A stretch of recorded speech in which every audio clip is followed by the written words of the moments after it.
My name is Andy Z.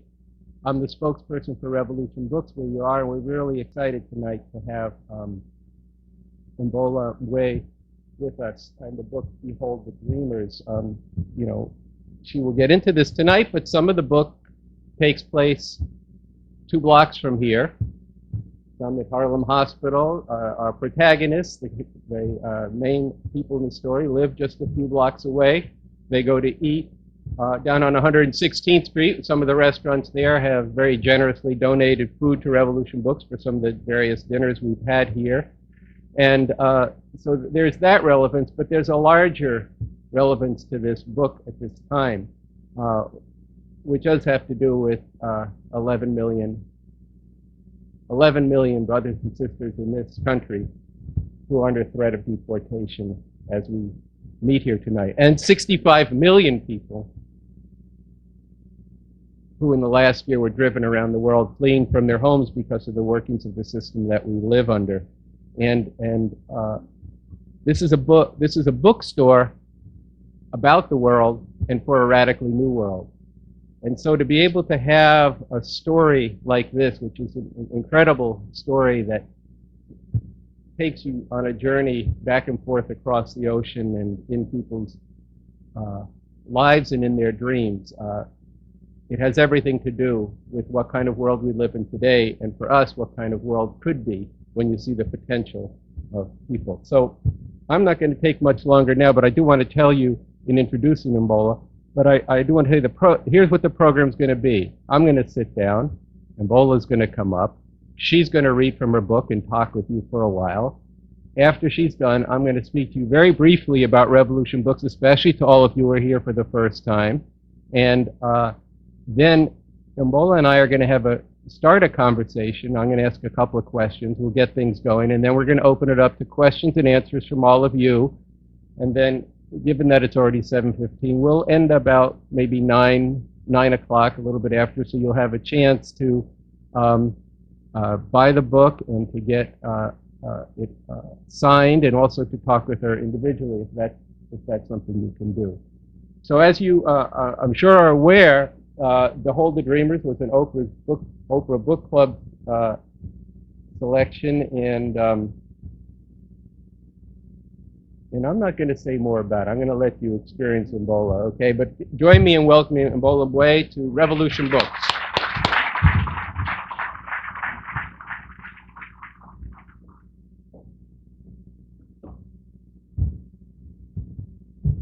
Thank you, Andy. Thank you guys so much for having me. And I do apologize for my lateness. It doesn't happen often, believe me. The last time it happened, I was going to give a talk in Dayton, Ohio. And I left early and I went to the airport and got to the airport 2 hours ahead of time. And I was very excited to be on time for my flight. And I went to use the bathroom and I came back and something looked funny, but I didn't figure out what it was. But it turns out they changed the gate. And I didn't know they changed the gate, and the flight left without me, even though I'd been at the airport for 2 hours. And long story short, I had to get another flight and ended up a little bit late. And today was the subway. So hopefully this is the last time in 2018. Hopefully it doesn't happen anymore. But I wanted to talk a little bit, to read a couple of passages from my novel, Behold the Dreamers. This novel is about, is that better? Oh. Is that better? Oh yeah, okay. Make more sense. So this novel is about 2 families in New York City during the financial crisis. One family is a working class immigrant family from my hometown of Limbe, Cameroon. And the other family is a wealthy family living in the Upper East Side of Manhattan. And the father in the immigrant family gets a job as a chauffeur for the wealthy family. And the novel is about the lives of these 2 families, this immigrant family and their dreams coming to America, how they wanted this American dream life, and the other family, what happened to them after Lehman Brothers collapsed. Lehman Brothers is where the father and the wealthy family worked. And like Andy said, we are living in a pretty special moment. I mean, not so wonderful ways, immigration-wise. And when I started writing this novel in 2011, immigration wasn't so much in the news the way it is right now. It wasn't. It wasn't so much, negative rhetoric. It was still not the easiest time, but it was a much different time. And I did not think so much that a novel would come out in 2016, which it did, and I'll have to answer so many questions about what it's like to be an immigrant and what I think of the rhetoric. But I wanted to start off just by reading a little passage about specifically, being an African immigrant and the kind of questions that sometimes you have to answer about Africa. And this is just a short passage. One of the main characters, his name is Jende, and he meets this woman. His name is Leia. Leia is a secretary for the executive that Jende works for, and the woman is trying to tell Jende what she knows about Africa. So this is Leia talking to start. You look very African, and I mean that in the nicest way. Most Americans can't tell Africans from islanders, but I can pick out an African from a Jamaican any day. I just know these things. Jende chuckled nervously and said nothing, waiting for Leia to say goodbye and leave, which she didn't. What was she going to say next? She seemed nice, but she was most likely one of those American women whose knowledge of Africa was based largely on movies and National Geographic, and third-hand information from someone who knew someone who'd been to somewhere on the continent, usually Kenya or South Africa. Whenever Jende met such women, they often said something like, "Oh my God, I saw this really crazy show about such and such in Africa." Or, "My cousin/friend/neighbor used to date an African man, and he was a really nice guy." Or even worse, if they asked him where in Africa he was from, he said Cameroon, they proceeded to tell him that a friend's daughter once went to Tanzania or Uganda. This comment used to irk him until his cousin Winston gave him the perfect response. "Tell them your friend's uncle lives in Toronto." Which was what he said now every time someone mentioned some other African country in response to him saying he was from Cameroon. "Oh yeah," he would say in response to something said about Senegal. "I watched a show the other day about San Antonio." Or one day I hope to visit Montreal. Or I hear Miami is a nice city. And every time he did this, he cracked up inside as the Americans' faces crunched up in confusion because they couldn't understand what Toronto or San Antonio or Montreal or Miami had to do with New York City. Another issue that the book deals with is, the issue of deportation, because this family, when they come to America, the father is not exactly, he's in a gray area as far as his legal status. He comes here on a visitor's visa and is trying to stay permanently, and he hopes to get his permanent residency through asylum. It doesn't work out. I won't go into the details of what happened. It doesn't exactly work out, and he ends up facing deportation. And like Andy said, we're in a moment where there's a lot of talk about deportation, and I don't know if you guys have read in the news, there's been like prominent immigration rights activists who have, are being very close to being deported right now because of the activism. And one of them is a man named Ravi Ragbe, and he's somebody who's done a lot as far as immigration is concerned, and he came very close to being deported. I think he's going to be, he has another case, he's been extended, but he's still in danger. And another activist named Jean Montreville was deported, I think just last month.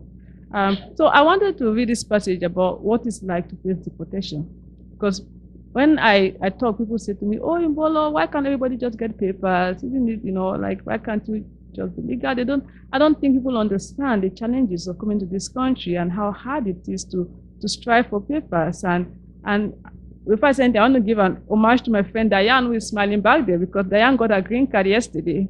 Yes. Yeah, so in this age where we're reading about deportation news, it made me very glad that somebody got a green card yesterday, and we're very happy for you, Diane. Congratulations. But I wanted to read this passage on somebody getting the news on telling them that they're going to be deported, and how that feels like for him. So on this scene, Boubacar is his lawyer. He was parked on a street corner reading Clark's discarded Wall Street Journal when he saw Boubacar's name flashing on his phone. He picked up the phone worriedly, knowing it had to be big news, good news or bad. Immigration lawyers, like doctors, did not call to say hello. Boubacar said hello, asked how his day was going. His voice was somber and serious, lacking the airs and abits he often added at the end of sentences, and from that, Jende could tell something was amiss. Even when Boubacar asked about Neni and Leomi and tried to make small talk about life as a chauffeur, Jende could tell the man was merely sterilizing a spot on his heart so he could inject painful words. I finally received the letter, Boubacar said. What did they say? The asylum application was not approved, the lawyer told him. The case was being referred to an immigration judge. Jende would need to appear in court because the government was going to begin deportation removal proceedings against him. I tried my very best, my brother, he said. I truly did. I'm sorry. Jende said nothing. His heart was pounding too fast for his mouth to open. I know it's not good news, my brother, but don't worry, he went on. We'll keep trying. We'll keep fighting. There's a lot we can do to keep you in the country. Still, Jende could muster no words. It's very hard, I know, but we must try to be strong, okay? The silence remained. Stay strong, my brother. You've got to stay very strong. I know it's a mighty shock. Really, the decision is shocking me too very much right now. But what can we do? The only thing we can do right now is to keep fighting. Finally, Jende muttered a barely audible something. Huh? Boubacar said. I said, this means I have to leave America? They say that, yes. They don't believe your story that you'll be killed by your wife's family if you go back to Cameroon. I thought you said it was a good story, Mr. Boubacar. In fact, you told me yourself that they would believe me. We left the interview happy. You told me I had answered the questions very well and that the immigration woman looked like she believed me. I thought so, my brother. I thought she was. But who knows how this bastard at immigration really think? We give them a story and hope they believe it. But some of them are wicked people, very wicked. Some people in this country don't want people like me and you here. What is going to happen to me right now? Are they going to arrest me and force me inside the plane? Will I get a chance to say goodbye? Oh no, God forbid. Inshallah, you'll never get to that. No, for now you're going to get a date when you have to stand in front of an immigration judge. Immigration lawyer will be there pushing for the judge to throw you out of the country. I'll be there standing next to you pushing for you to remain. I'm going to do everything I can to convince the judge that the people at immigration are wrong and that you belong in America. The judge will either side with immigration lawyer and deny your asylum, or he'll side with me and approve the application so you can remain in the country and get a green card. Inshallah, the judge will side with us. So you're saying it's going to be you versus a lawyer from the government? That's correct. Me versus their lawyer. Oh God. I know, my brother. I know, believe me. But you have to put your faith in me. You must, okay? We're going to do this together. Have you not made it together this far? Jende took in a deep breath. The car seat had turned into a bed of needles. Did I not help you make it this far? The lawyer said. Did I not petition immigration to give you a work permit when they were taking too long to get to your case? Is it not because of that work permit that you're able to get a driver's license and now have a better job? What am I going to do? You've got to trust me. It's not that I don't trust. Did I not help you apply for a student visa for your wife to come to America and go to school? I got your whole family together in New York, got you this close. The least you can do is trust me that, inshallah, we'll win this case and you'll get a green card. Jende's mouth dried up. Boubacar asked if he had any more questions. When do I have to be in court? He asked softly, dreading the response. Boubacar said he didn't know. He'd received only a letter of explanation today, but Jende will be getting a notice to appear with the court date soon enough. You have any more questions, my brother? Jende said no. He could think of nothing more to say or ask. Call me anytime with questions, okay? Even if you want to just talk. Gender hung up. He dropped his phone on his lap. He did not move. He could not move. Not even his mind could move. The ability to create thoughts deserted him. What he'd lived in fear of the past 3 years had happened, and the powerlessness was worse than he'd ever imagined. I'm going to read the final scene that involves Gender's wife, Nenny. Nenny is, she's a very ambitious woman. Her husband came to America first, and then she brought Nenny later. And Nenny has a dream to become a pharmacist. But she faces a lot of obstacles, not the least of which is that, her husband, is a working class immigrant who doesn't have enough money to pay her tuition to get to finish her studies. So I'm going to read a scene where Nenny goes to see a dean to help her get a scholarship to finish her studies. And it is, I think, this scene reminds me of a lot of people, not only immigrant women, but people in general, and how people, they think they're giving you advice by telling you to reconsider your dreams and telling you that maybe you shouldn't have certain dreams, and how it feels, or at least how it felt for Nenny when she's told something along those lines. So this is the scene where Nenny goes to meet with her dean to ask him for financial help. On the walk from the subway to the school, she imagined the dean as a kindly old white man with a head of sparse gray hair. But when she got there, she realized she had visualized incorrectly. He was a white man, but young, with a head of thick brown hair. And within a minute of being in his office, she could tell his heart wasn't nearly as soft as her husband had hoped it would be. "I'm sorry to disappoint you, Miss Jonga," she said to her, "but I don't nominate by request. I nominate students with stellar grades who are making a contribution to the college and their community." "I understand, Dean," Nenny said collectedly, trying not to sound as desperate as she was. "But you see, I have very good grades, which is why I came to see you today." "I see your grades are right, but what about your involvement with the college and the community?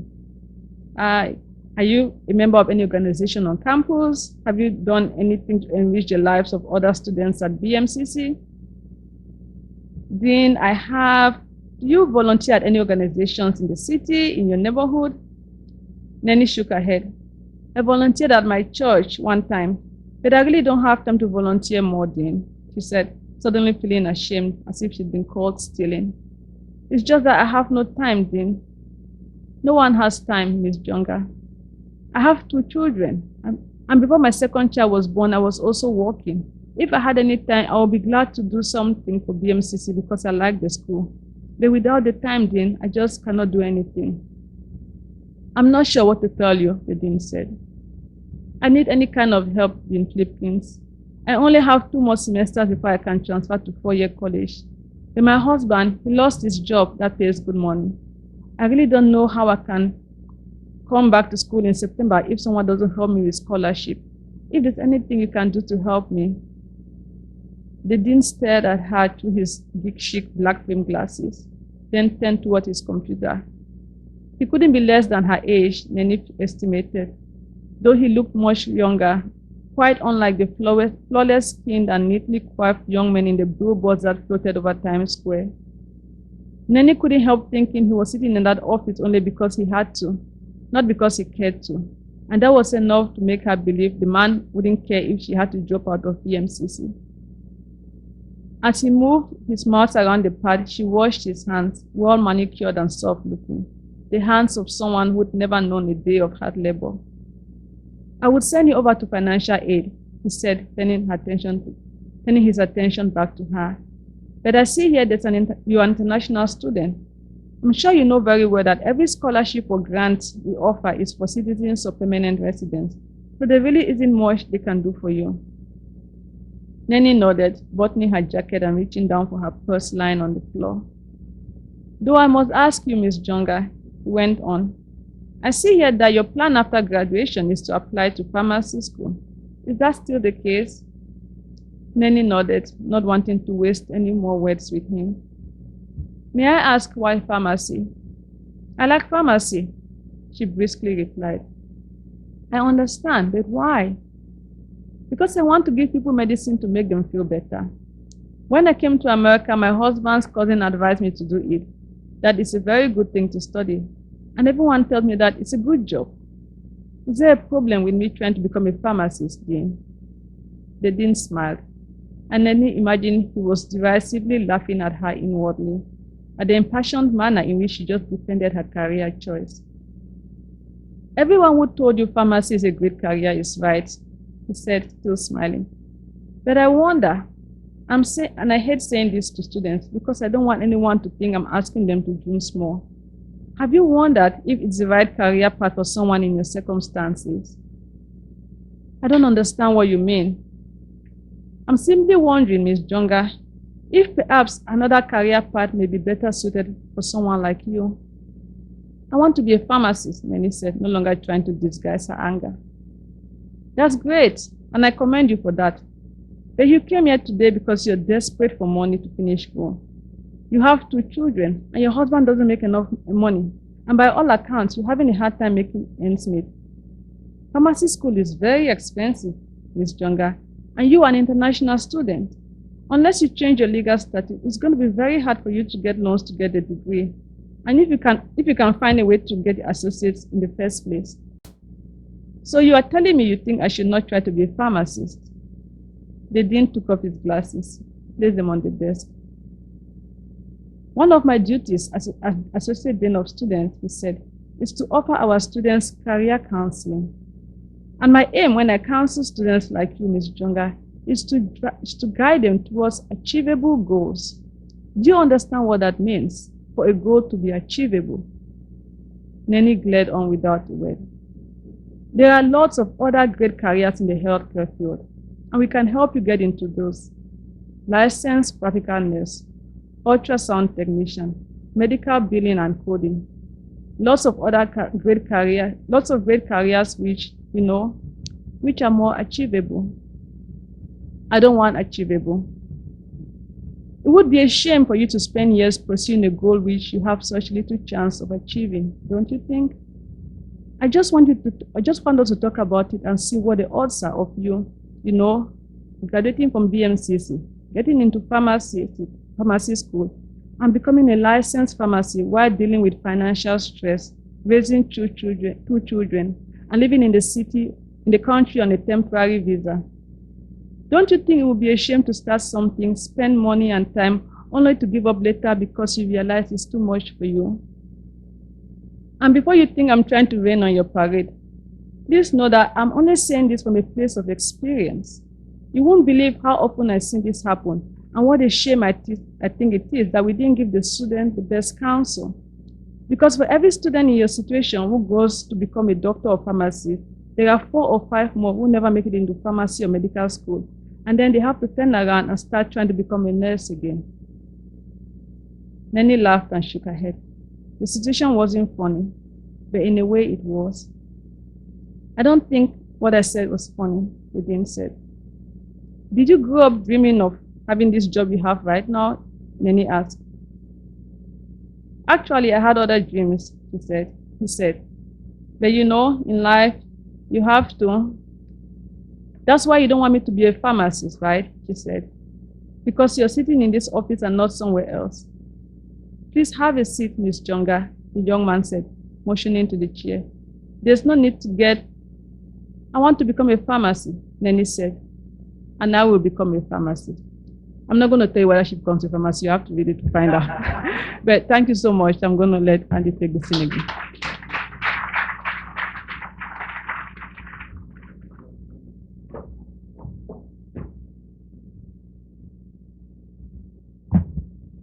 Another round of applause for him. So I said I was going to tell you a bit about Revolution Books. I'm going to take just about 5 minutes or so to do so, and then we'll have a conversation, and we'll have a lot of time for your commentary. We will try very hard not to do any spoilers. So we have an audience, some of whom have read the book and some of whom have not. And the book does take you someplace, but, well, I'm going to curse. Fuck that dean. Look, It's not just people like Imola who are told to dream small and to curtail their dreams and to curtail their lives. This is a country of small dreams. It's a country that curtails the dreams of people all over the world. But this is a bookstore where we have big dreams, the biggest dream you could imagine. This is a bookstore that is dedicated to a radically new world, to a time when humanity could realize its full potential, where no longer would people's creativity and aspirations be constrained within the borders of nations, within the borders of race or gender, where just because of where you were born and the privilege you had to go to a certain kind of college would determine your destiny in life, where we would overcome these great divisions. This is what this store is about at its core. And it's a really precious place, and it needs your support. At its core, this is a bookstore with thousands of books. And I would say the best books about the most important things going on in the world, from nonfiction to fiction. But at its core, how we approach all these books is about getting to a radically new world based on a new understanding of communism, a new communism that's radically different than what came before, even as it's based on it, that's been developed by the revolutionary leader Bob Avakian. I want to encourage you tonight to take a look at this, to see what's been developed in looking at the defeat of the revolutions of the 20th century, that he's actually developed a way to overcome those defeats, but actually to do far better than we did the first time, even as the first time around humanity experienced a situation where for the first time the slaves of the world rose their heads and said, we could be free, and we're going to work towards that. So that's what you have in this bookstore. You know, we'll talk later about the question of immigrants. And as I said, 65 million refugees, 11 million people here, and a wave of reactionary, xenophobic nationalism sweeping, fascism sweeping throughout the world, including right here in the Trump-Pence regime. I want to commend to you a place to start in this new communism is this book, Basics, from the writings and talks and writings of Bob Avakian. On the back it says, you can't change the world if you don't know the basics. But I'm going to read you just one quote, since I already cursed once. It says, he says, and this was part of a film that's also available here, he says, now I can just hear these reactionary fools saying, well, Bob, answer me this. If this country is so terrible, why do people come here from all over the world? Why are so many people trying to get in and not get out? Why? He says, I'll tell you why, because you've fucked up the rest of the world even worse than what you've done in this country. You've made it impossible for many people to live in their own countries as part of gaining your riches and power. And this is a book that not only speaks about what this country has done to people. It begins with a history of slavery and the genocide of the Indians, but it goes to this radically new world, a radically new way of understanding reality, a scientific approach to that, and a morality based on that. So why am I telling you all this now? Because I want you to get into it and take a look at it and experience it. But more than that, because this bookstore, or as a part of that rather, this bookstore is a place where you engage all that. But to know the world, to change the world, you have to know the world. But you can't go everywhere. Tonight, we have the privilege of going to the Cameroon, to West Africa, Central Africa. But we've had here authors from Kenya. Ngugi wa Thiong'o opened the bookstore from Kenya, somebody who should have won the Nobel Prize at least 5 times already, but hasn't because he's from Kenya. We had Yajesi, a young woman, came to the United States when she was just a kid, and she's written this incredible book, Homegoing. So at Revolution Books, you get to go all over the world and then analyze that in the context of what kind of world there could be. So what I'm going to ask you, besides getting into this book, is to see if you can find the time to both come here and hang out and talk anytime something new happens in the world. I mean, I just hope I wasn't here today that people came in there and say, what kind of country is it where 18 times in the first 45 days of this year, kids are being shot down in their schools. What does that tell you about the greatest of all countries? It should tell you quite a bit once you start to think about it. And it's not just about gun control. It's why are people driven to do this? What kind of society? Does it have anything to do with cowboys and Indians and Vietnam and threats of blowing North Korea off the planet? I think it has a lot to do with it. So look, I've gotten kind of really right down in the politics here, but I want you to understand what a precious place this is, and it needs your support. And here's a couple ways you can support it. One, I see Atta. Atta, raise your hand. Atta is one of our key staff members. One of the things that Atta has been organizing is people to, not only is she here to talk to people, but going out in the community and spreading the word of this store, because not that many people know about it, or not enough people know about it. So we need a lot of help spreading the word, actually getting the flyers, the programming out, and also doing so on social media. Second, we need funds. We cannot support this bookstore just on the sale of books, but I'm not discouraging you from buying books, especially not tonight. But we depend on sustainers. We have a monthly sustainer program. You can also talk to Atta or Jane or Brenda in the back about that. And again, what you see at Revolution Books is a mix of programs about nonfiction works, about revolutionary theory, and also fiction. It's very important that you're able to imagine what the rest of the world is like, what things have happened in the past, and to even imagine the future. All of that is something that's accomplished through poetry, fiction, theater, and film, and we have all of that here. So now I want to, we're going to remove this.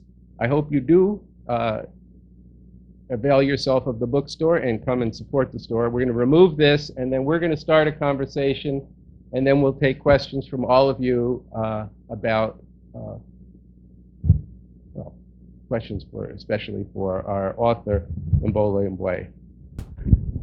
So first of all, I want to also thank you for this book. How many people have actually are reading it?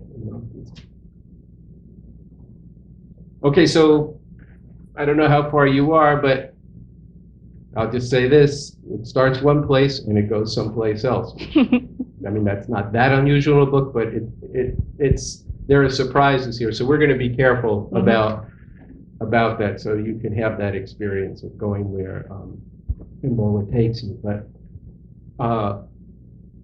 it's really it's a good read, folks. I just want to encourage that. But one thing I thought maybe we could just start in talking about, you came here from Cameroon. This wasn't your intention to be a writer. You went to the library, you read Toni Morrison, and even with this book, you started, well, let me go here. So you're from the Cameroon, and you ended up, you started to write this book about the financial crisis, but then these characters spoke to you, and you started telling the story of what it is to be an immigrant. And I'm just wondering what you think. We've also had here, Ya Jessie was here with her book Homegoing. We've had, well, I said Ngugi wa Thiong'o, but also his son Mukomo has been here. Now, Mukomo was born here. There's other authors. There's a book Americana by Adichie from Nigeria.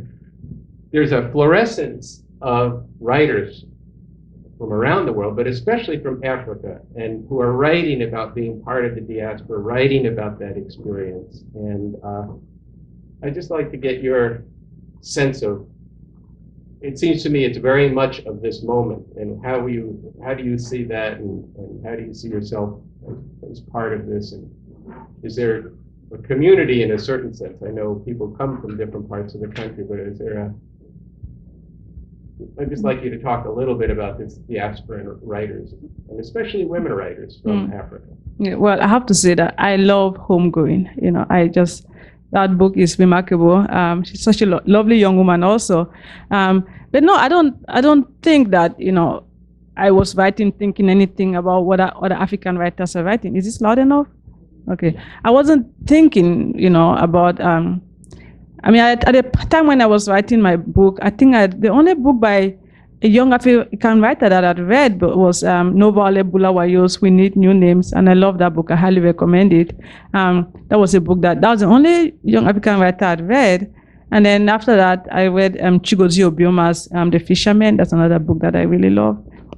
But I grew up reading Ngugi wa Thiong'o. I have never met him, but I am a big fan of his. And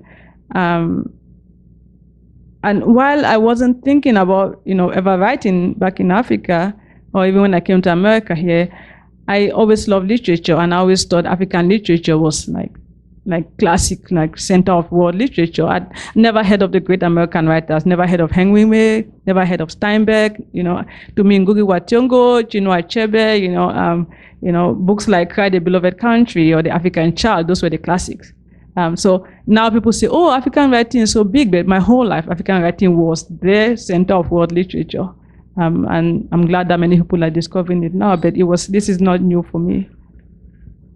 Well, I think it's actually just to say just one comment on that this has opened up the fact that there are a number of young African writers or whose parents grew up in Africa and moved here and are writing these books has opened up the world of African literature to a lot of people who were never exposed to it. And indeed, it does blow away the myth that all the great writers are only from Britannia or here. Okay. But let me ask you a little bit about, Behold the Dreamers.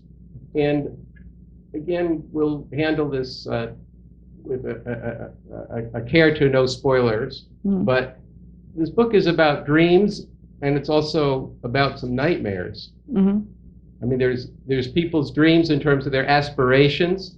And it's interesting, it's not just, and this isn't giving anything away, not just the dreams of the two main protagonists and their friends, actually, and his cousin, but even the dreams of the people they work for. And in each case, these dreams become nightmares. I wonder if you could talk a little bit about that. And in one sense, it must have been some of your own shock at coming here and seeing that this isn't all the land of milk and honey, and yet there's still these dreams. And if you talk a little bit more about that, the materialism of the dreams, and then also how there's a deeper dream that people have. Yeah, well, so I think ultimately, what these characters share, the working class African immigrant and the wealthy Manhattanite, is that they want the best for their children. The American dream is very much about, the children. It's about working hard, and even if you don't have children, but I think that for these families, it's very much about, I want my children to have a better life. I want my children to have a good education, to become successful. And it is what pushes Jende and Neni, the African immigrants. It is what pushes them a lot. And it's the same thing for the wealthy family. Yes, money is not an issue for them. They can afford, to send their kids to private schools. They have a house in the Hamptons, but they're also very concerned about their children, and they also want better marriages. So marriage is a big issue in the book, and it shows that ultimately, whether you're black or you're white, or you're rich or you're poor, that our struggles are quite similar. The struggles to have better marriages, to have happy children, to have safe home, to just be able to have a comfortable lifestyle. But what both families have to do with also is that there's a price to pay for this American dream. Like one family has to pay the price of trying to achieve that dream. The other family has that dream, and they have to pay the price of holding that life together. And both of them, it comes at a high price, and we won't say much about it. But what I wanted to explore was like, how much are we really willing to pay for our dreams, right? How much are we willing to sacrifice to see our dreams come true? And you see these characters making choices and decisions that in some ways, forces them to become new people. And it doesn't exactly reflect who they are. They find themselves becoming new, developing new personalities and pushing themselves in areas which they otherwise wouldn't have gone to, because they so desperately want to have their dreams come true. And so while this is not exactly, my life, this is, I'm from the same town as the African immigrants in the book, and I came here, to go to college. They came here as adults. It's quite different experience. But I think that we can all agree that, dreams are very important, whether it's a small dream or a big dream, and that we have to decide how much we're willing to pay, the price we're willing to pay for our dreams. Just, I'm actually trying to remember an epigram in one of Googie's books about dreams, but I'm having trouble recalling all of it. So maybe it'll come back to me. But what I wanted, you mentioned the theme of marriage, or the subject matter of marriage through this. But there is a thread through here of the lives of the women. That I'm just trying to figure out how to pose this in a way that we're able to talk about it without real. But you get a sense of Neni's life that's been very determined by the extreme patriarchal relations in her country. Really a feudal society, and in many ways, even though it's a modern society too, but those feudal relations, particularly pertaining the father's control of the daughter. And then she comes and becomes, as you say, somebody else. She becomes a strong woman, but then she runs into these same feudal relations, but now in an apartment 3 blocks from here. Yeah. But then there are also the way that the position of the situation of women in this patriarchy asserts itself even in this highly privileged family, and in the exploits, to put it that way, of the husband there, that is somehow justified in his thinking based on really patriarchy as well. Maybe we can talk a little bit about that, because I think it's a very important theme that does run through this book, and it's something in the interviews everybody focuses, and not incorrectly, on the aspect of immigration, but there is this clash of what the role of women is in the entire planet right now, and from different times, different kinds of systems. But this is so, it tears your heart out all the way through the book, and in different ways. Yeah, it's interesting because I never really thought about it while I was writing the book.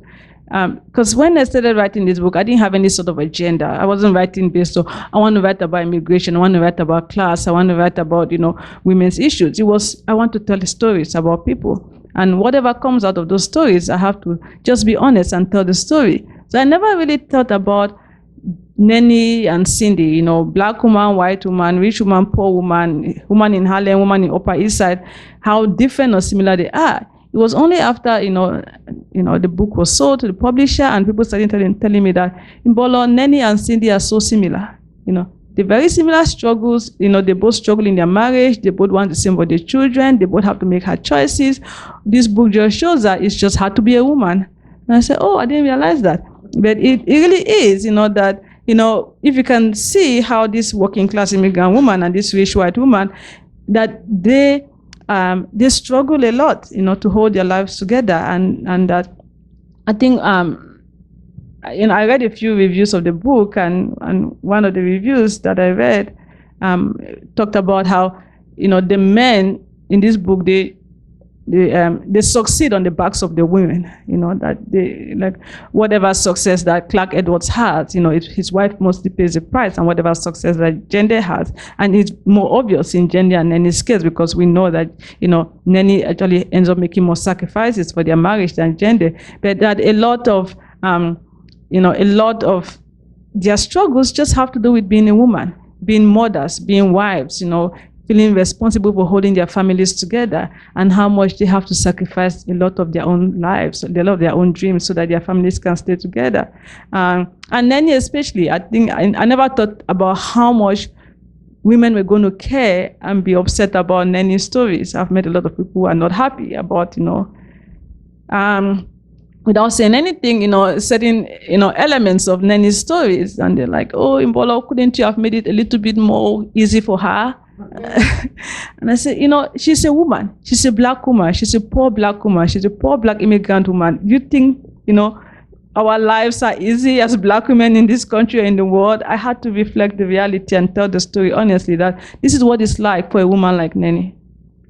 Well, I think one thing, this is a first novel, and I think that honesty to the characters and to just telling the story actually had you been schematic about it, it might not have turned out so well. It's so there's a lot of this-sidedness, a lot of just truth to this, and in fact, just so just so nobody gets the idea that this is a grim book or something, as we're talking about all these forms of oppression. There's a lot of humor, including from some of her friends among the women themselves. There's a lot of banter that goes on that, at least to me, sounded very, very true and real. And also some of the things of how people scrape to get by, as well as the lifestyles of the rich and famous. Also, there was a lot of veracity to it. What I'd like to do is open it up for some of your questions. I have more to ask too, but I'd like to get some more exchange with the room, and then we can see where we go. Yeah, back there, young.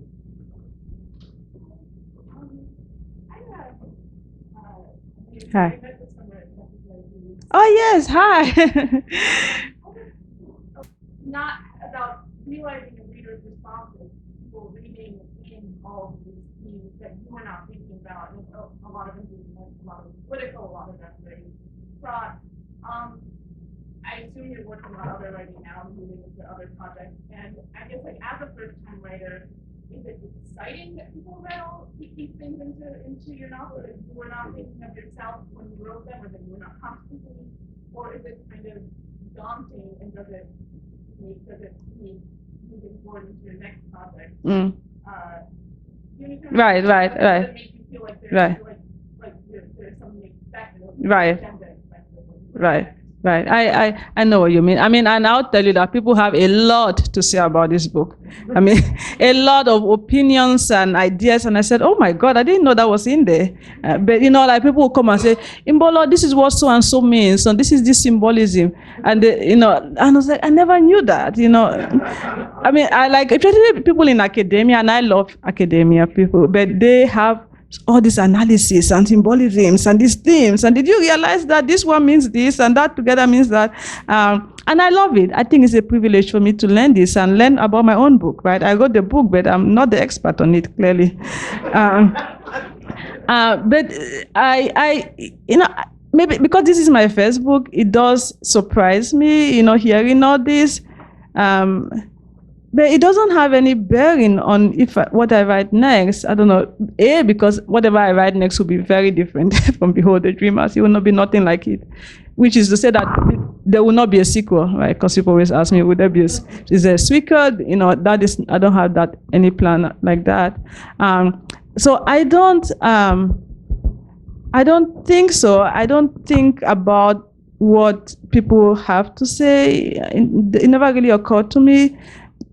But I am aware now, because I am human. I am aware that when you write a book, that people are going to read all these things into it, like this character symbolizes America, right? This character symbolizes New York City, right? And I said, no, this is just a person. But though there's all the symbolisms, and like there's a scene where a character is sleeping, right? And one of my friend who is a professor, she's like, her sleeping here suggests the end of this, right? And I said, she was just taking a nap, But she said, no. And then somebody else said to me, there's a lot of windows in your novel. There's windows all over. Those windows symbolizes looking on the other side, right? I was like, yeah,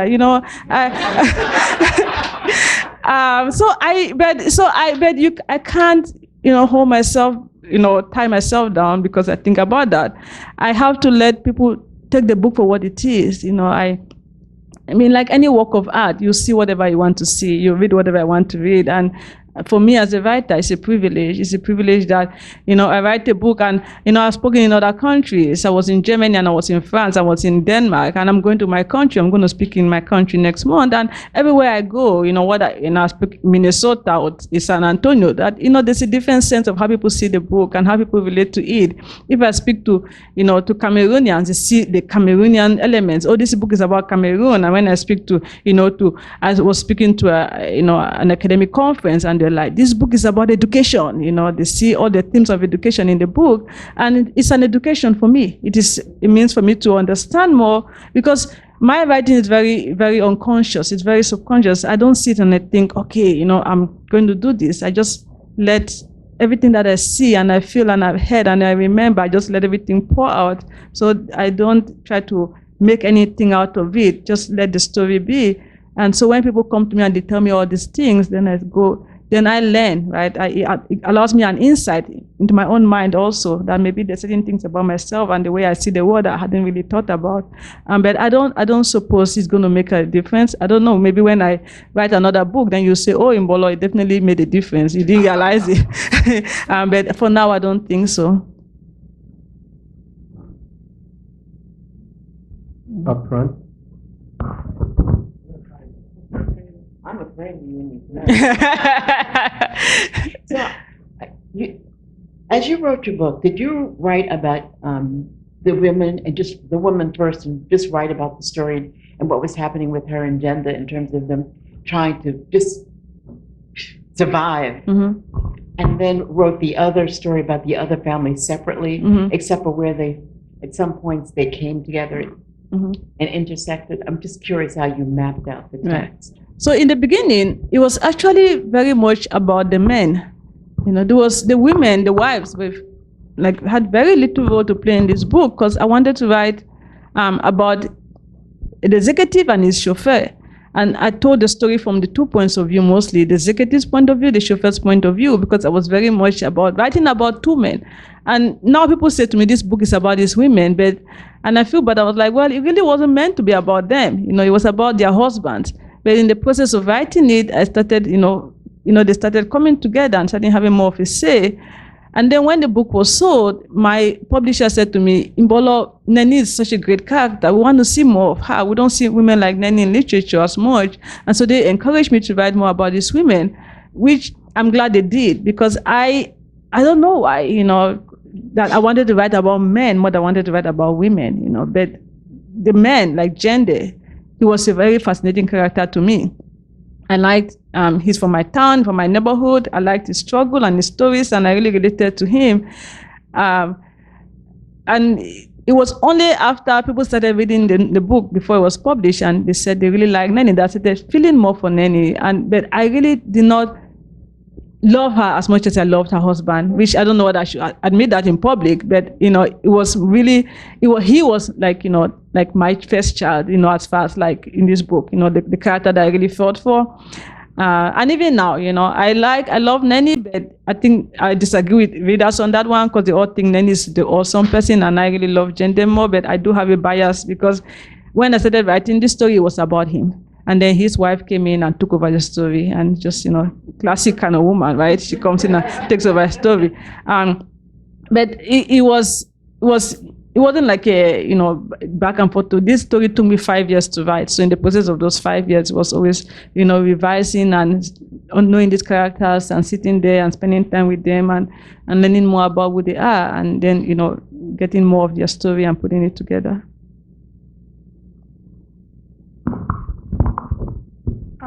Thank you for writing this book. You shine a light on a lot of different topics and challenges that immigrants face out of the country when they come to the United States. I'm from Cameroon, by the way. Oh, yay. So, thank you.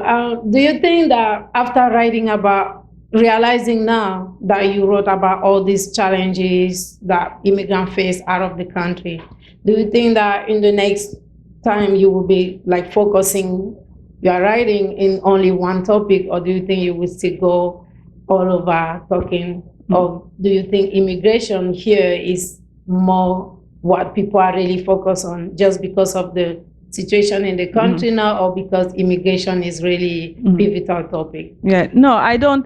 I mean, it's unlikely that I'll write about immigration again. It's very unlikely. I mean, not that it's not interesting. I mean, I love books about, immigration, and I love, immigrant literature, but I only wrote this story because it fell on me. I was walking down the street and I got an inspiration to write this story.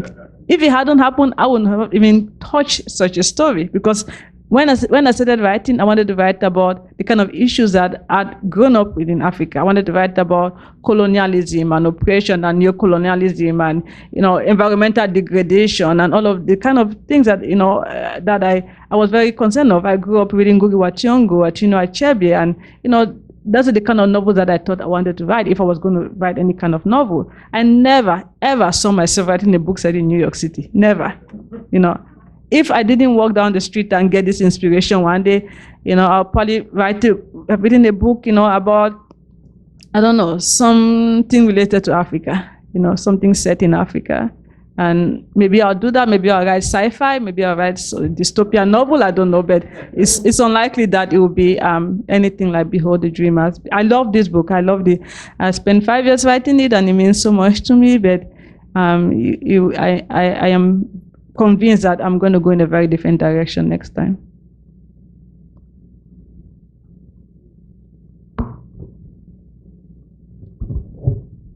Hello. Hi. I have a question, but I think you already answered it when you said you like gender more than nanny, but I'll still ask it. Okay.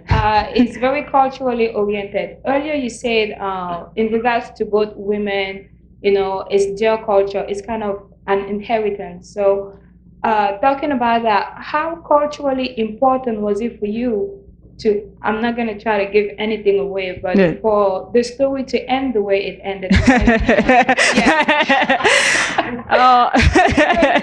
Generally, I don't know, maybe in another era or this era, with all the sacrifices that both partners make in a marriage and everything involved with the kids and everything, why was it important for you to end the book the way you did? Should I just say the ending and get it over with? No, I won't. They all go to space and then it ends. No. No. Yeah, so, and thank you for not saying the end, because it happens a lot. I do an event, first question, Imbolo, so why did X, Y, and Z happen at the end? And then I have to explain that. Please don't take it seriously. It's a hard, it's a hard question to answer, because I did not start writing the book knowing the story. I did not sit down and say, I'm going to write a story where, A, B, C happens and then it ends like this. I sat down and started writing it, and then I wrote, and then I went to the end, and then this is how it ended. And so I did not manipulate the story, and I did not try to make it to make anybody feel happy, or to make everybody feel bad, or to serve any particular purpose or agenda. When people read this book, they say, oh, this book, it shows how America is wonderful, or it shows how America is awful, or it shows how immigration is good, or it shows how immigration is bad. And I had none of those thoughts in my head. It was only to tell the stories of people who I've met and who told me stories that inspired me to write a story about what it's like to be an immigrant in America. And so when it came time to end the story, it just had to be realistic. That is all. It had to be realistic. And when people say this story feels so real to me, it's because it really was based on real people. And that ending, it might not be a very common ending, but it is realistic. And it is in some ways based on my own experience and how I feel about America. Right? I've been on a very long relationship with America. It's almost 20 years I've been in this country. And it's one of those relationships where you're like, I'm going to break up with you today. And then you still stay, right? You stay together. And that's how I feel about this country. That I love it so much. What a wonderful country. But other times I was like, I can't believe I'm still here. And I don't plan on leaving at this point. I love it. But it's been a really difficult up and down journey, The challenge of being poor in this country is brutal. And I've seen American poverty. It is ugly. The challenge of being black in this country, I've seen it. And the challenge of having your dreams being crushed one after another, I've seen it. And so that's characters, they deal with it. And I wanted an ending to reflect that, also the idea of home. Home is a very big issue in the book, home and belonging. And whether you're immigrant or not, all these questions on home and family and belonging and America and dreams, I wanted to explore it and ultimately leave it up to the reader to decide. I mean, whatever you say about that ending, we cannot all agree whether it's a happy or not a happy ending. People tell me it's happy, people tell me it's not happy. It's up to the reader to decide that this is good, that it ends like this is not good. But my place was just to tell the story honestly and accurately and leave it up to that. So I can't really, explain why I didn't do it any differently, because I did not sit and think, oh, I'm going to give this ending so that people can feel this way. And people ask me at the time, was it your point to make, wanted to make this point or that point? I had no point to make. I wanted to just tell the story, and this is what the story is. Yeah, go ahead. Well, I think it's sort of interesting that your story should come out at this time, this moment in history. Even just the fact that you started this program talking about Ravi Ragbir, who's the immigrants' rights leader who got arrested and whose detention got stayed temporarily. And, even just the fact that it's titled Behold the Dreamers, and the fact that even just that phrase, dreamer, is now so heavily politicized in a way that, of course, it wasn't, or not in the same way when you started writing the book 5 years ago, right? And you think about all of these manifestations. I think people may have seen in the subway, this graphic artist Milton Glaser has this piece called "To Dream is Human," and things like that, sort of subtle ways of actually challenging, going up against the Trump regime. I think this may have been the quote Andy was thinking about. It's from Victor Hugo. It's at the front of, it's in the epigram of Ngugi wa Thiong'o's Dreams in a Time of War. It says, there is nothing like a dream to create the future. It's from Les Miserables. It's the next quote. Oh, it's the next quote. I just happen to like that one. Martin Carter. Yeah. It says, I have learned from books, dear friend, of men dreaming and living and hungering in a room without a light, who could not die since death was far too poor, who did not sleep to dream, but dreamed to change the world. And, I recall just a few weeks ago here, after Trump made his comments about Africa being a shithole and Haiti as well. We pulled together in the space of 24 hours here on Revolution Books an event that was standing in solidarity with the people from these countries, not only highlighting, the innumerable contributions, artistic and philosophical and intellectual, that people from Africa and Haiti have made, not only to this country, but actually to the store of human experience and human knowledge in the world. I think that there is maybe, as part of books like yours and all these works that are coming out now, there is a sort of a seeking a one humanity, a shared humanity, the striving for something that pulls all of us together and reinforces the fact that many of us now know to be true, that we are one humanity, that we are not, that none are superior than others and deserve a better position in society than others. And I think it's on us to actually do what's needed to fight for that now.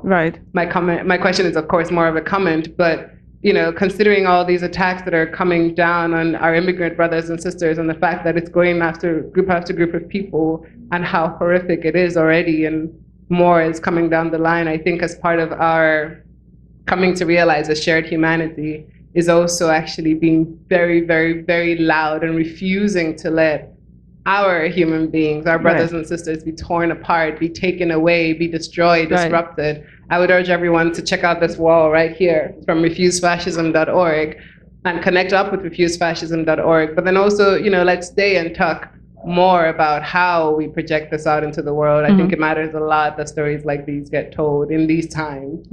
Just wanted to commend. Thank you so much, and I do completely agree with you. Thank you for saying all that. For me as a writer, my journey as a writer, I really had to be pushing myself to get to that point where I recognize the shared humanity in other people, because it's really hard to write a novel where you write about people different from you if you cannot really see them as humans. And I lived with that, because in America, as a Black person, you see that where you're treated as less than sometimes. But my struggle was for me to also see the other side, as full humans that I could empathize with. And it wasn't an easy job to empathize with, a rich Wall Street banker, right? I wasn't thinking, oh, this poor rich guy who works at Lehman Brothers, I wonder how hard his life is. But the truth is that he had struggles also. And while, being on the side of the oppressed, you can think that people are not seeing you as humans. I also had to look at the other side and say that, while I don't agree with their choices in many ways, that I can at least still empathize with their own struggles also. And which in a way it pushed me to look at, what is happening in this country, because it's very easy for us to look at the world in which we're living in and see that other people are not doing their part, right? The world is the way it is because these people are not doing X, other people need to do Y, this is the, but what about us, right? What about us? What about our responsibility to look into our own hearts too, and to look at other people as full humans, whether or not you're black, or you're white, that there's still so much room for us to look and say, what is my role in creating this system the way it is? What am I not doing? Or what am I doing that is making, making the system stronger, or, making the oppression of others, worse? Because I might be black and my face racism, but I'm also a heterosexual. And the homosexuals who are suffering because I have privileges as heterosexual. I might, be a woman, but I'm also relatively young. And the people who are suffering because, I am younger than them and they're older. And they have disadvantages because, they're older and I'm younger. So I still have privileges. And if we could all be honest to ourselves about our privileges and realize that because of certain privileges we enjoy, other people are struggling, and that we could do something about it also. That, there's no shame in admitting that, I am white and I get to have these privileges, and because of that, black people are suffering. Or I am, heterosexual and I get to have these privileges. That we can all look at ourselves and say, I could do something. Yes, Donald Trump, said certain things, but we also said things too. And this moment could be a really big moment for all of us to really assess ourselves and think that while, we want the world to change in how other people treat us, we could also do better in how we treat other people. Well, one thing, I see another question. I'm going to take you in a second, just because I think we should just follow up this thread and a little bit. I found in talking about this, first off, one thing just about novels and why it's so important that there be fiction. And when you make a work of art, even a poem or a song, is you're exactly creating something that you're struggling for reality. But of course, it's a story.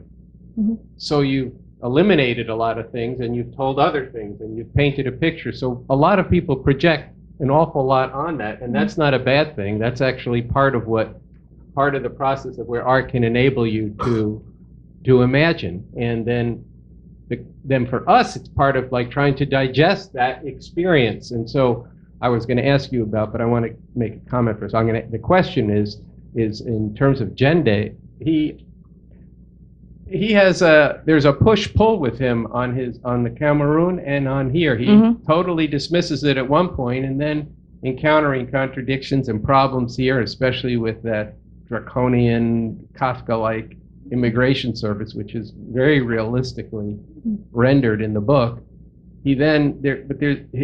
There's things about home that beckon him. But my point is this: I think even as that you're drawing the complexity of the Clark family, of Clark and his family, Cindy and him. On the other hand, you do have to step back and look at the larger patterns. Mm-hmm. And there is, in other words, there are 65 million refugees in the world. There are 11 million people in this country who are washing the dishes, taking care of children, taking care of sick people, running from one part of town to the other for minimum wage to take care of people. Once again, that's what the dean was recommending for Nenny, to be a minimum wage healthcare worker who, if any of you have ever had a sick relative in the hospital, or if you've been sick, these are the people your life depends on every bit as much as the doctor. Ultimately the doctor can give you the cure, but your actual well-being, there's dependence. There is real and systemic and systematic inequality. And there's a difference between one thing about Americans, including this family, is they don't think very often about where does their food come from? Where does that rubber on the bottom of your shoe come from? Where does your cell phone come from? Where does the coltan come from? Just a few 100 miles northeast of the Cameroon, in the coltan mines of Central Africa, That's of right. the Congo, yes. with children standing in the mud, poisoning themselves at age of 11. This is not. There's the good and the bad in everyone. It's not necessary. And here's the problem: people can be good people to their families and monsters objectively. There's a lot of literature about that. It goes back a lot of years, and I think we have to look at this. And the one thing that's interesting is just in trying to tell these stories truthfully, you've actually captured some of the actual relations that exist in the world and that are so horrific and are completely unnecessary, Right. exactly because of that human potential. That potential exists everywhere. We see that. Right. But it's thwarted, and we have to accept that it's thwarted systematically and in the tens and hundreds of millions and billions of people whose lives and aspirations cannot be realized because they are under the boot of a system that gives them no chance. Because it's, even you get a Jende who comes to America, this is going to give anything. He's the exception. Right. Most people don't get out, Right. which is not to denigrate life in the Cameroon, but it is, it's been pretty brutal for the last 35 years, and even just yesterday, there's a rebellion in the northeast, right? So a bunch of people were killed, Right. and Not it was the really. northwest. Really. Yeah. Yeah. So this is a serious situation that we face, and it's not just there. It's Nigeria. It's Right. all over Africa. Yeah. I was going to just say that you make a good point, about the because even the immigrants like Jende and Neni, right? Because people say to me, well, Jende is a nice, good, hardworking immigrant, but he's also flawed. He also makes poor choices. He also does things that are not very helpful to his family. And so, the point is not to make immigrants into this like, oh, they're so wonderful. And of course, they have struggles and they're facing oppression, but that, people are humans and they're complex and they have other sides. And to your point about, Robber and Congo, I just wanted to highly recommend Adam Hochschild's book, King Leopold's Ghost. I mean, that book, if you want to just think about, like a lot of stuff that happened in Africa that people don't know about, I did not know about what was done in the Congo and how it is still happening today because of that, what happened. That is a book I highly recommend, and hopefully you guys have it here. But it's called King Leopold's Ghost. Okay, I'm going to call in here, but just to finish the important plug, we do have the book here. Oh, please read that book. And it's he's been here. Yeah, Oh, Adam gosh. Hochschild. Yeah. His book's called King Leopold's Ghost, and it's about King Leopold, who was the king of Belgium, and what they did to the Congo. That is actually unspeakable. Yes. It's so brutal, it's unspeakable. There's another book, an author who was here actually with Ngugi wa Thiong'o and Mokumo Ngugi, by Peter Kamani, and the name of the book is Under the Jacaranda Tree, and he Dance of the Jacaranda Tree.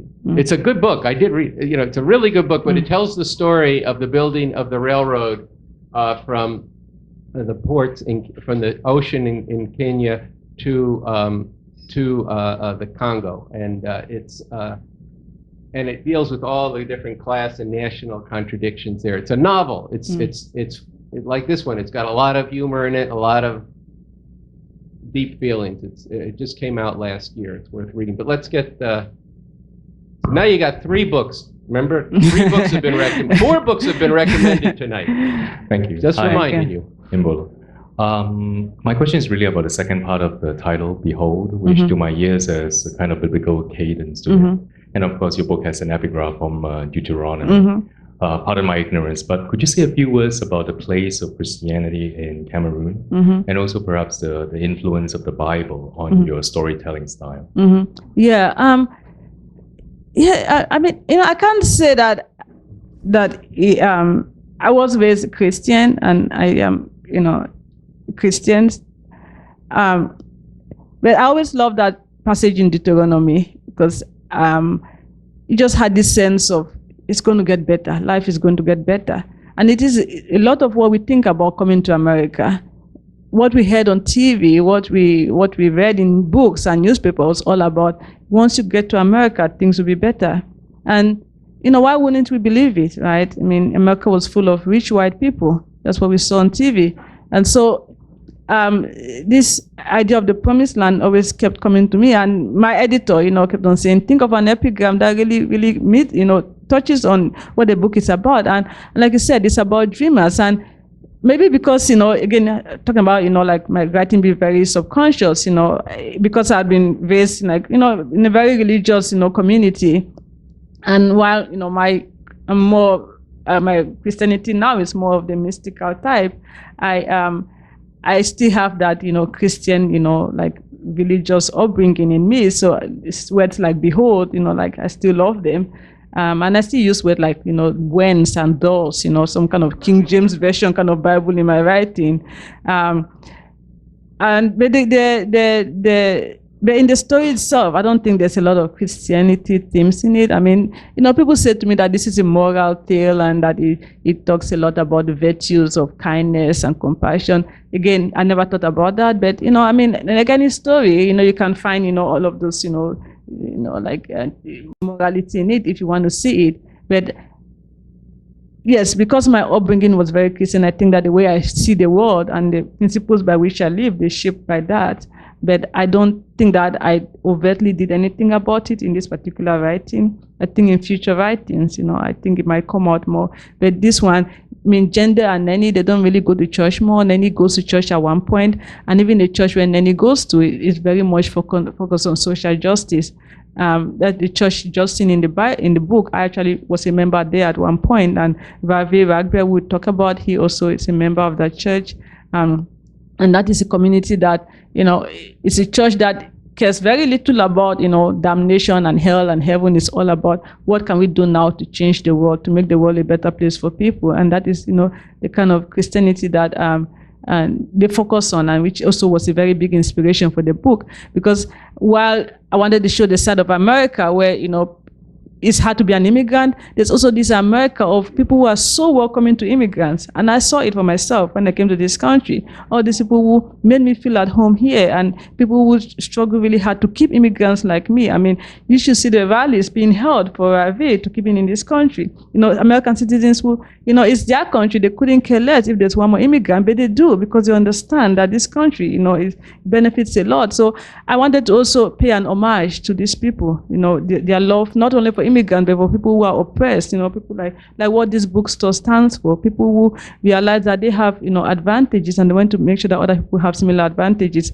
And it is a Christian value, and in a way, I guess it came out in the novel. Okay, we got, why don't we take, you want to take 3 questions Yes, at once? yeah. So we have a woman here, then on the aisle, and then behind you.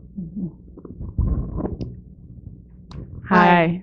I thought it was a wonderful book. Thank you. And I wonder how you feel. I think you may have mentioned this earlier, but I wonder how you feel about if you feel an obligation as a writer, as an African writer, in how you portray countries, or how African writers portray countries on the continent. I kind of I think you portrayed a very complicated view of America, the good and the bad. But I'm not. Maybe I missed it, but I didn't really get that complicated feel for Cameroon. So this just like an example is a conversation when Jende was talking to Clark, and he was talking about Cameroon and how beautiful it is and how great it is, and, but it was all very abstract. Like he never.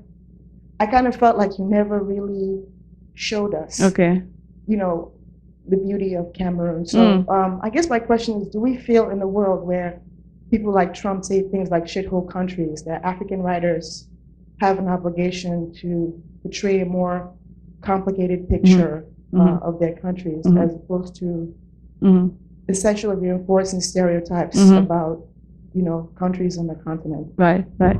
No, thank you for saying that. And it's funny because I've never heard that before. I get a lot of, oh, you showed how Cameroon is wonderful in this book. So that also shows how much, everybody reads it individually. But I think that I wanted to just paint a picture of Cameroon for what it is. Again, your experience of reading it was different from what I've gotten and from, what I think I remember writing. But I do remember that I wanted to present Cameroon as it's a complex place. It's beautiful. I mean, I write about the food, and I write about the music, and about the dancing, and I have a lot of love for my homeland because it's a special place in my heart. I haven't lived there full time in a very long time, but I still love it. But at the same time, it is a place where there's a lot of hopelessness also. And somebody like Jende, and my fellow Cameroonian sister can attest that somebody like Jende, in the odds of him getting out of poverty, are very, very rough. I mean, I was just speaking to a relative of mine who just came back from Cameroon last week, and he was just like, I couldn't wait to get out of there. It's just really hard to be around that kind of hopelessness.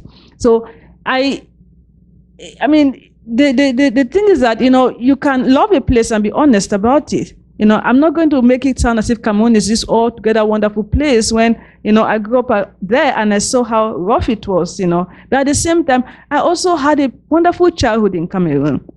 And when people talk about, Imbolo Mbue grew up in a house without electricity or without running water, and I was like, so isn't that a wonderful thing? I mean, I don't get the whole thing. Like when one of the reviews about my book said, Imbolo Mbue grew up in extreme poverty. I said, what? What poverty? We didn't have electricity. What is that poverty?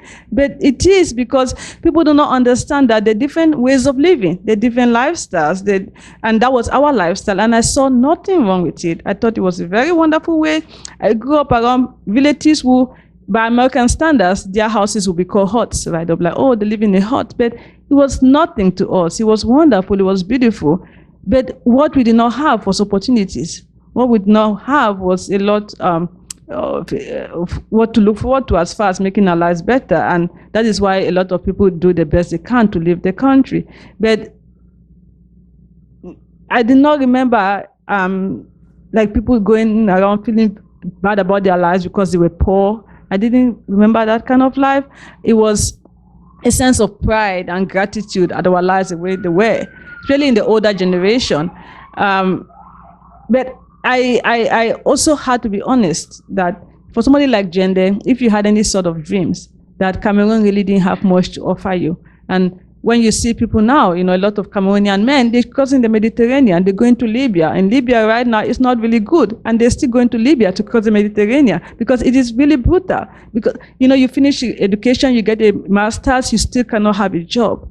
So these young men who have so much potential, they dine in the Mediterranean. So I have to be honest about that in my writing. I'm not going to sugarcoat it and say because I love Cameroon, it's so wonderful. I don't agree with words like, whatever word that was used to describe Cameroon. I'm sorry, I don't like dirty language. I can't say the word. But it's not, I don't agree with that. But at the same time, we know that we have a responsibility to do something about our homelands also. And that, all of us running to America is not going to solve it. We have to think about, how to do something about our homelands. And the same kind of hopelessness that I saw in Cameroon, it's in America also. It's not like people in America don't have hopelessness.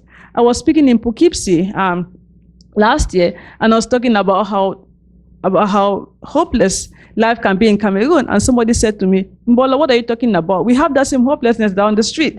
And I said, oh my God, you're right. It really doesn't matter what country you are. If the system is not working for you, it's not working for you. If there's oppression, it's oppression. It could be in Cameroon, it could be in America. If the same forces of oppression are there to keep certain people down, they are there and they're working. And, the country doesn't really make much of a difference. You can be in America for 20 years and be a citizen and you can still struggle. But as far as Cameroon, I do think that I wanted to, that this novel to me was a love song to my homeland also, and this is a love song to America, that as much as it doesn't make America sound all wonderful, it's because I love the country and I have to be honest about how, it is to be an immigrant here. Hi. Hi. So when thinking about the comments in this book, obviously making me think about what the American dream is it achievable, who gets to achieve it, that sort of thing. I found Vince to be a really interesting character. Kind of this rebel, kind of rejecting this sort of dream and kind of going out to find his own dream. So I was just curious about what you thought of his character and how he kind of fits in again, with Neni and Jende and his parents and their dreams. Yeah, I do. I agree with you. I think, he's a rebel and he's, I don't know, I mean, I think Vince is going to like Revolution Bookstore, I think he's going to fit in right here. He wants, he's very conflicted about this country and he thinks that living it is the best choice. He thinks living it is going to, offer him the kind of sense of belonging that he doesn't get here. And so, but he was inspired by young people I'd met, especially when I was at Columbia, and I met all these young people who fascinated me because they came for money. Their parents had comfortable, lives, and they'd given them comfortable lives also. And yet they were uncomfortable with all what they'd been given, which was new to me because I had never really been around people from that kind of a background before I went to Columbia. A lot of my friends in college, they were mostly from working class backgrounds. And we did not know anything about privilege. Nobody's, opened doors for us evilly the way they opened doors for people like Vince. And then I met these young people who had everything that we would have been very glad to have. And they were like, I don't want it. I don't want to be part of a system that oppresses other people. And I thought, wow, so admirable. But also, you could say he's a bit misguided, right? He is spitting in the face of capitalism and yet taking his parents' money. So it's, what does that say about him? But he does fascinate me because I think that his idealism is to be admired. While you might say he's young and he thinks, he's going to learn some harsh lessons, I do admire the Vincents of the world. I think that there's a lot that we can learn about, questioning our own privilege. And like I said earlier, our role in this system, because it might seem like the system is all other people's fault. But if we really look deep in, we can see that, maybe in little ways, we are each playing a role in making the system helpful to other people.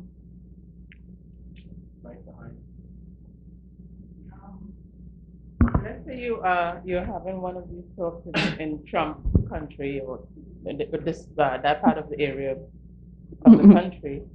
What are you going to say to people who have a problem with,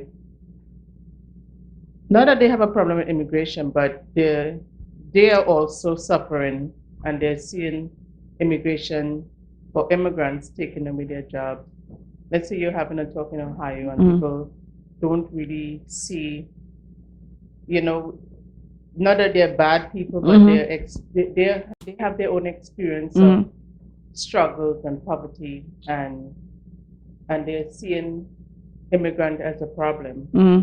And it's easy for us to say, well, for us to see things differently because we're in New York, and New York is such a liberal state. We are seeing, we meet immigrants every day, and we understand the struggle. I'm an immigrant. But what do you say to that group of people who are saying, I don't have food to feed my children. I'm white, but I'm not privileged, and I'm struggling just the same as the immigrants, and they're taken away from me. I mean, that's why everybody's not racist in that part of the country. That's why Trump was able to tap into some of their concerns, right? So what do you say to that group of people? Yeah, well, I mean, and I have done many events around the country at this point, and I have never had any audience, anybody who had any sense of the fact that this book is pro-immigrant and doesn't concern itself about, working class white Americans. If anything, people who share those concerns, they think that the book also speaks about their struggles. This book is very much about poverty also. The white characters who are struggling and the black characters who are struggling. And so it's not about immigrants or not. I think this novel to me is way more about class than anything else. And class in America doesn't know color. So I have never been in any town where I've faced anything except people who say, Imbolo, gender may be black and immigrant, but I share the same struggle as him and I relate to him. Now, so we tend to see that this is like, immigrant or non-immigrant or black or white. But I think that to me, my experience is that class is more of the issue that we should go after, because the issue that gender and nanny face, while they don't have papers, they have struggles, it also has a lot to do with poverty. And when I spoke I was speaking in Ohio recently, that was more of the issue. And I was in Idaho last year, and that was more of the issue. People are saying, yes, let's talk about class, because, they might have papers all they want, but if they cannot get out of poverty, what's the point? And so I do not think that this book is meant, to talk about one issue and not the other issue. I think that whether you're a man or a woman or a black person, a white person, that it's a human story. It's a story about human beings and facing the human condition and having dreams and dealing with struggles of being in America or just being human beings, and whether or not you voted for Trump, that, you know, your struggles, you know, are reflected, and you can see your struggles reflected in other people, no matter whether or not you share the same race with them. Last question in the back. Is your hand up? Yeah. Okay. Last question. Oh, your hand. All right, we're going to take 2 more questions, then we'll have a brief comment from each of us. I am going to try and, you know, another 10 minutes, 15 minutes. Hi. Hi. I wanted to make mainly a comment off of the question that the last person asked. Just because I do think that is an important question that can give us a lot of light about the kind of society we're living in. So I was reading this story about the Myanmar crisis of all these Rohingya Muslims. I don't know if I'm pronouncing it right, but that, you know, were driven off their land, and, you know, almost 700,000 people had to go to a different place. You know, they ended up in Bangladesh in these big camps, sites, right? And, you know, like in the beginning, a lot of the people who were, you know, like in the surrounding areas in Bangladesh welcomed all of these immigrants, all of these refugees, and welcomed them. And then there was a lot of hospitality, you know, a lot of positive response to the fact that these people needed a place to stay, right? But like this happened in August last year, right? And right now, a lot of tensions are rising up because the fact that these people came to this place, to this country, is starting to have effects in the economy, you know, how the economy works in this place. So for example, because there is a lot more demand for goods, you know, for like the everyday life things, then the prices are skyrocketing of oil, you know, like just cooking oil, vegetables, whatever are skyrocketing, right? Because these immigrants came to this country and, you know, they were in these very desperate conditions. They would take any kind of job at any kind of payment, right? Because this, again, you know, like we live in a society in which the tragedy of human beings can be seen as the opportunity to take advantage of those human beings, right? So the wages in this region are going down. And so the people who initially were welcoming these immigrants or these refugees now are starting to raise these questions. Well, but like the wages are going down, the prices are going up, like this is not working out for us.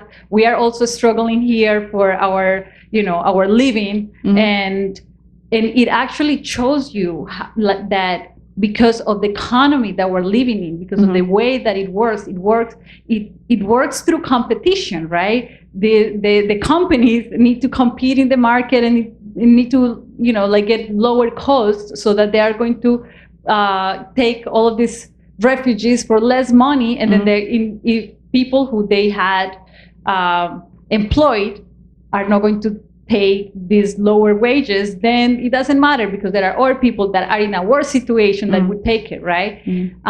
So I just, you know, like wanted to contrast, you know, that kind of situation in contrast to a situation in which a society is not based on the competition, right? A society that is not based on, well, what can we get out of this? You know, like what take advantage of whatever misery of the other is living, right? And like imagine a society in which the fact that a lot of people come to your country or come to your region for whatever reason would be an opportunity for all of these people to actually give an input in the economy or give an input in the way of life. You know, people who can get into, oh, let's see how we organize society. Let's see how like these people are actually going to become part of bettering society, right?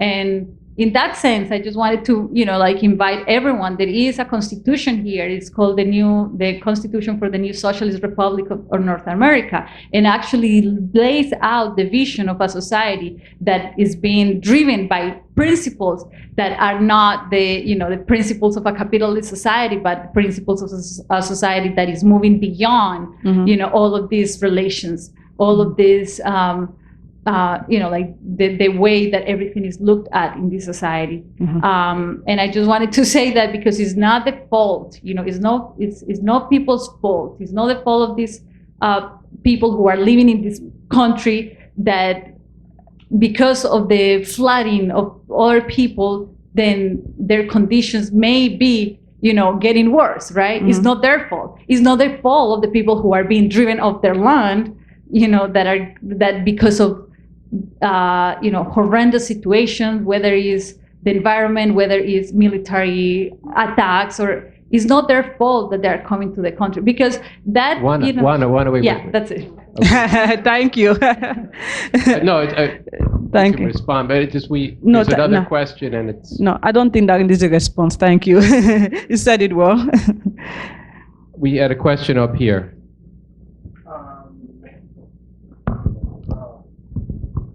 I don't know how fair this question is. I have not read the book as yet, but I'm struck by your empathy and how that seems to really generate the story that comes out.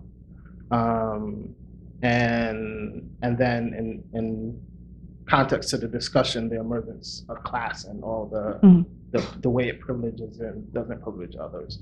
I guess my question would be, in concrete terms, if we were to, you mentioned in the book the wealthy family.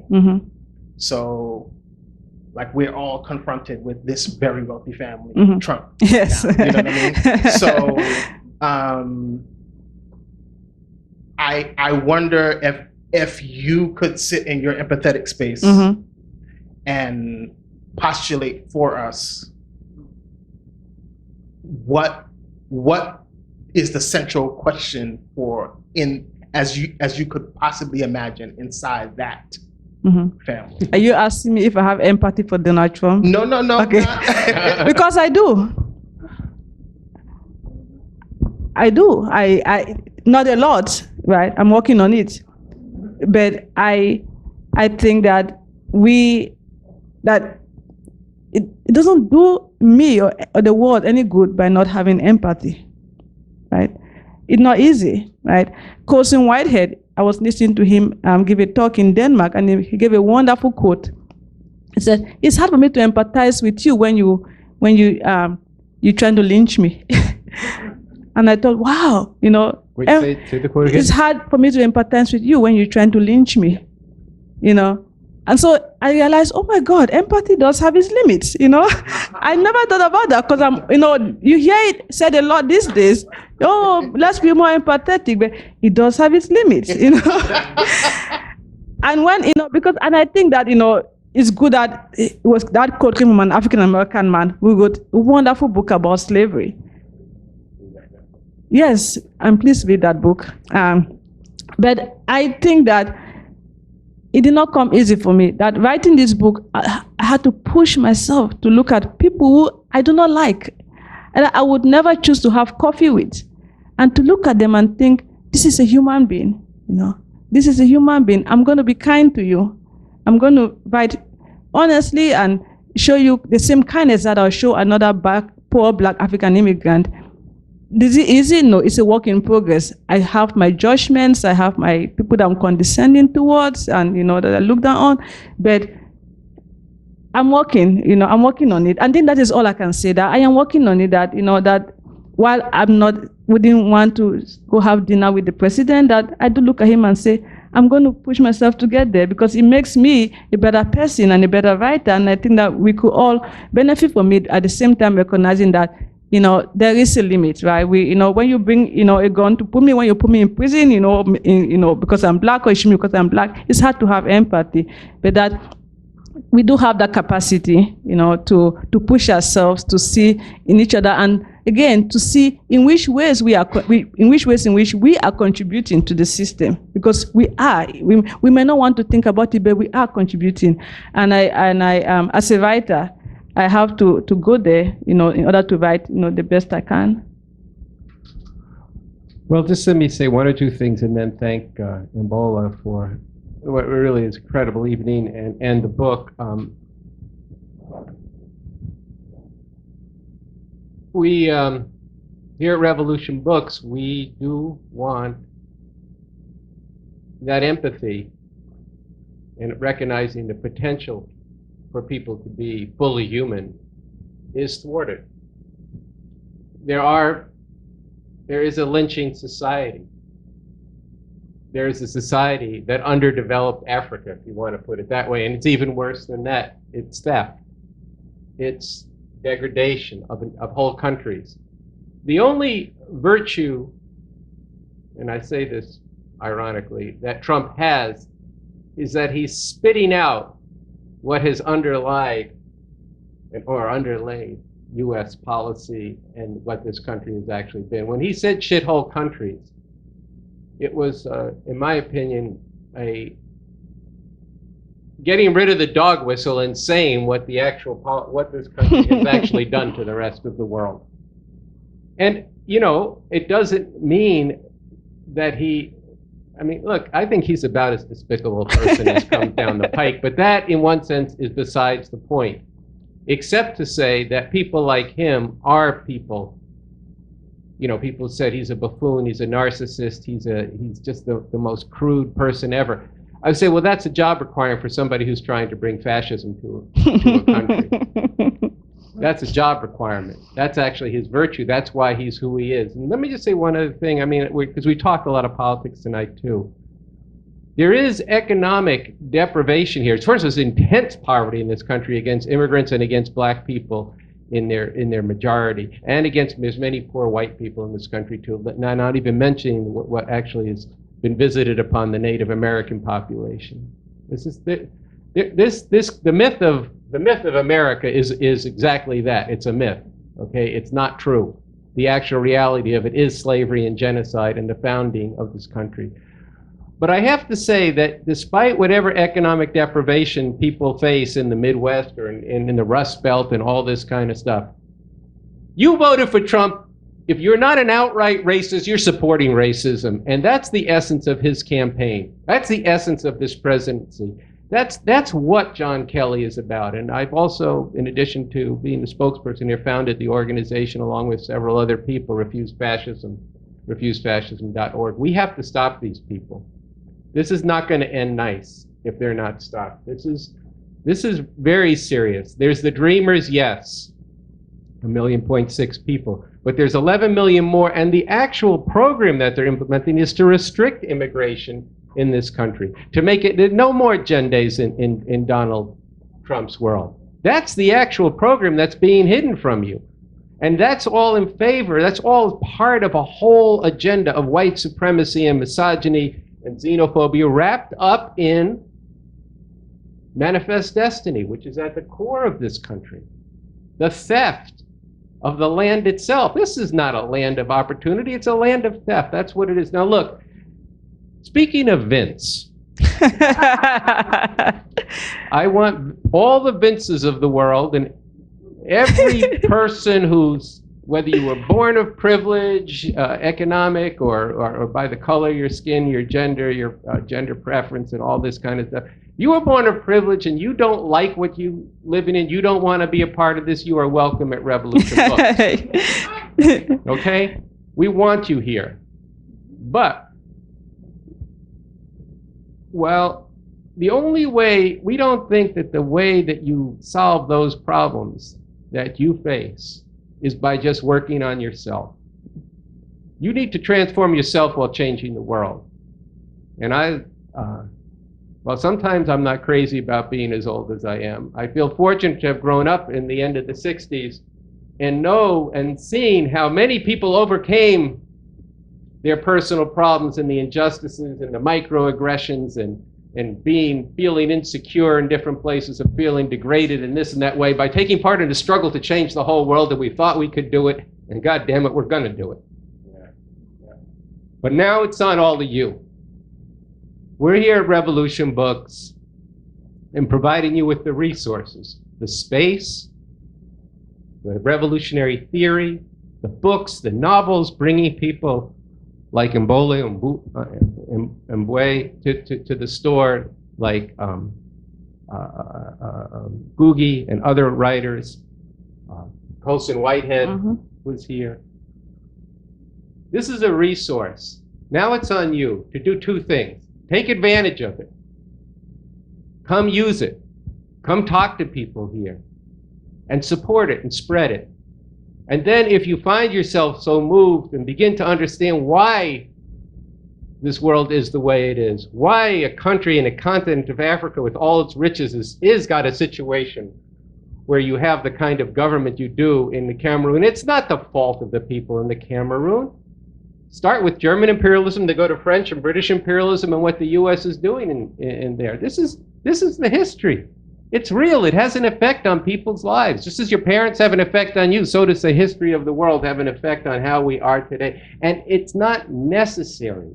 That's the thing. We could, when you read a book like this, you do feel that potential of every human being. The problem is you can't get beyond it with the world as it is. We have to change it. We're here about an actual revolution. You can find out about it. You also can find out about how to take part in the movement to drive this Trump and Pence regime out.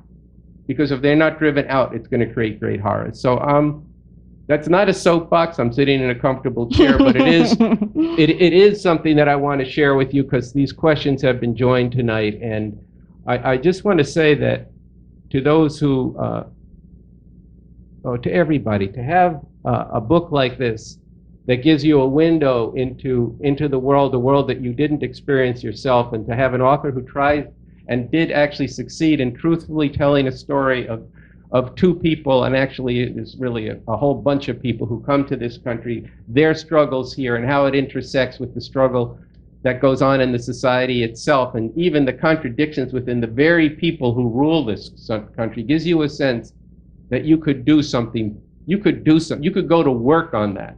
And that's what we're here for. And we just want to really thank you for the book, and to thank you for coming and being generous with your time and answering these questions. I want to invite all of you who have a copy of the book or who get a copy of the book to come talk to Imbolo, and thank you for coming, and I hope to see all of you again. Thank you for having me. Thank you guys so much. Thank you.